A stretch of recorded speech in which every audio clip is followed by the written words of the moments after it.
I've been a private investigator for 11 years. Most of my work is boring: insurance fraud, cheating spouses, background checks. But every so often, a case lands on your desk that doesn't just haunt you. It rewires the way you see reality. This is the story of the case I should have refused. The one that made me install security cameras inside my own home. It started with a voicemail, left at 11:47 p.m. on a Tuesday. Mr. Cole, my name is Miriam. I know it's late, but my sister has been missing for 3 weeks.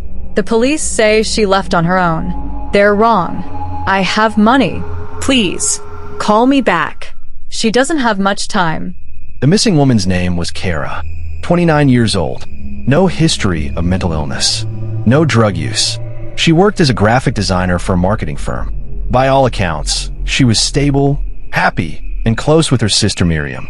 3 weeks before I got the call, Kara told Miriam she was going to meet a new friend for dinner.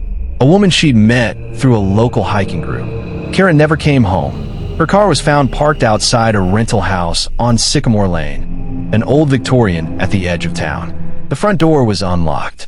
Kara's phone was on the kitchen counter. Her purse was on the floor, but there was no sign of struggle. The police concluded she'd left voluntarily. Why?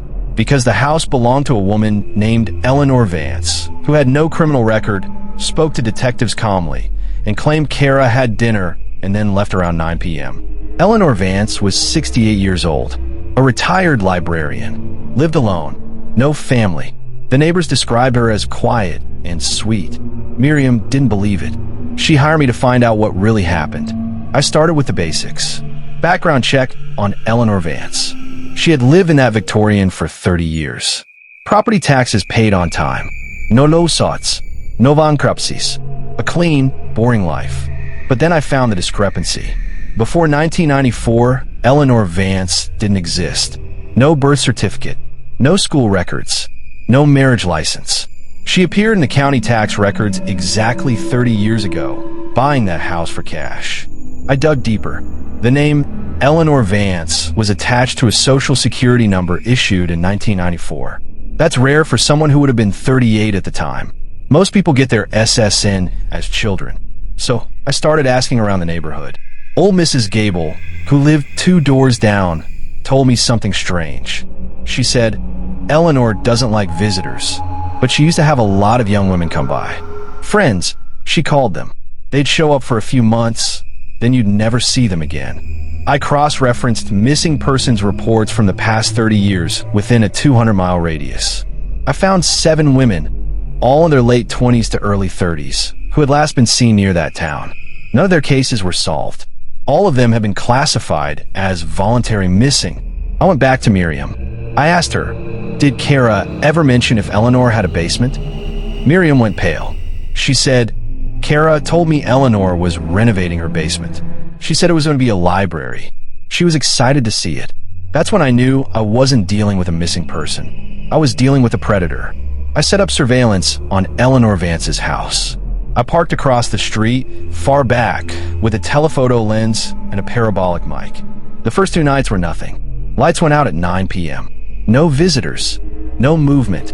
On the 3rd night, at 2:17 a.m., the basement light turned on.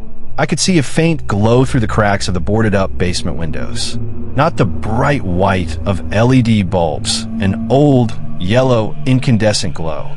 I listened through the mic. At first, just silence. Then humming. It was a woman's voice, not Eleanor's. I'd heard Eleanor speak during my initial visit. Her voice was dry, raspy. This was younger, softer. The humming went on for about 10 minutes. Then it stopped. The basement light clicked off. I sat there until sunrise. When I got home, I reviewed the audio, and I heard something that made my blood run cold. Right before the humming stopped, there was a whisper, just a few words. I amplified it. The whisper said, "Please don't leave me here."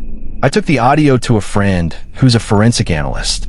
He confirmed it wasn't a glitch or background noise. Someone had spoken those words from inside the basement.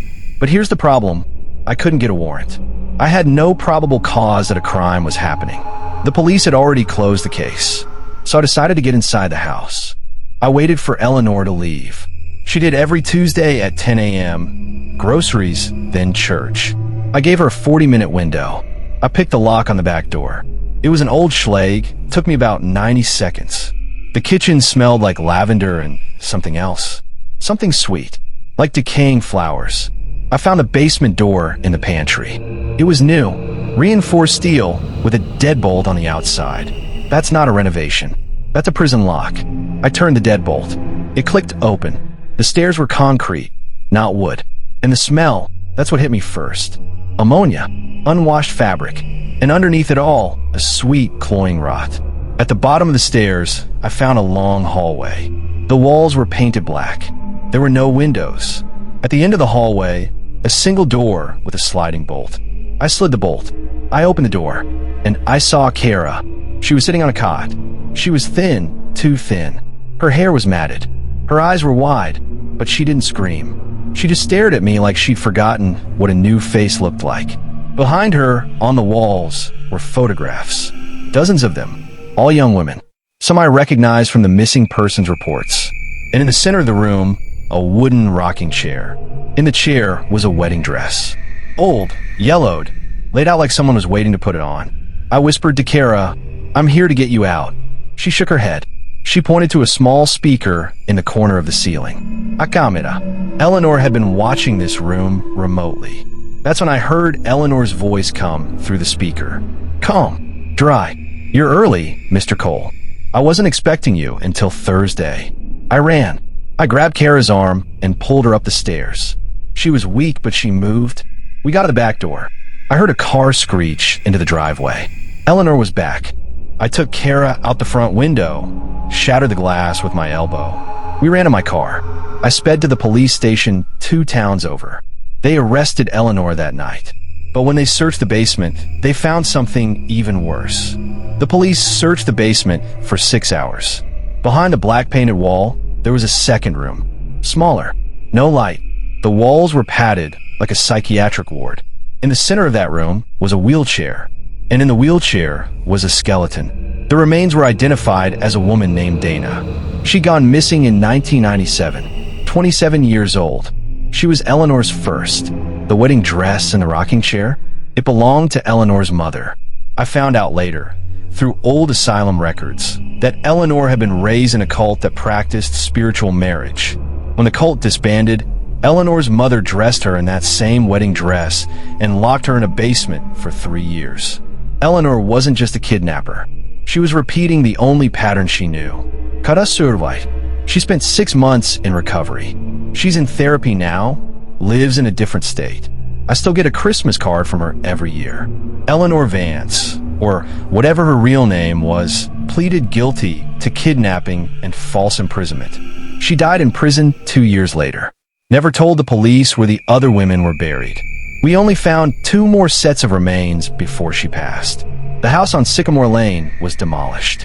But sometimes when I drive by the empty lot at night, I swear I still see a faint yellow light glowing from where the basement used to be. Here's what I learned from that case. The most dangerous people aren't the ones who scream at you in parking lots. They're the quiet ones. The retirees who wave from their porches. The sweet old ladies who volunteer at the library. The police aren't evil, but they're overworked. They don't have time to dig into a 68-year-old woman's past. That's why people like me exist. To ask the uncomfortable questions. To sit in the dark and listen for whispers. If you take one thing from this story, let it be this. When someone disappears and the police say they left voluntarily, look at the last place they were seen. Look at the people who were calm when everyone else was panicking. And if you ever find yourself staring at a reinforced steel door with a deadbolt on the outside, don't investigate alone. Bring help. Bring a camera. And for God's sake, bring a weapon. Thanks for listening. If you want more true cases from my files, hit subscribe. I got dozens. Some are worse than this one. Sleep well.